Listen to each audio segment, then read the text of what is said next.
Hello student, आज हम wrist protocol के बारे में बात करने जा रहे हैं। और रिस्ट प्रोटोकॉल में PDFS तीनों चलाया जाता है, एक्सियल, कोर, सेज।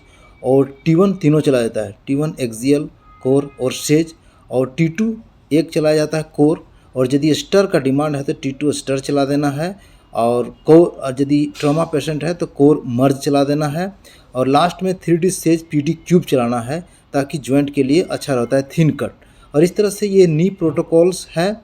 और लोकलाइजर दो लिए हैं। इसमें फर्स्ट लोकलाइजर में यदि प्लान ठीक से नहीं आए रिस्ट जॉइंट का, तो सेकंड में री लोकलाइज करके एक्सियल कोर को देखकर ही आपका सीक्वेंस चला जाता है। इस तरह से रिस्ट प्रोटोकॉल पूरा हुआ।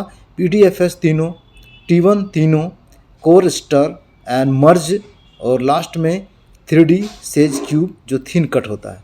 Thanks for watching for good study, and this is the good for the wrist joint protocol in MRI.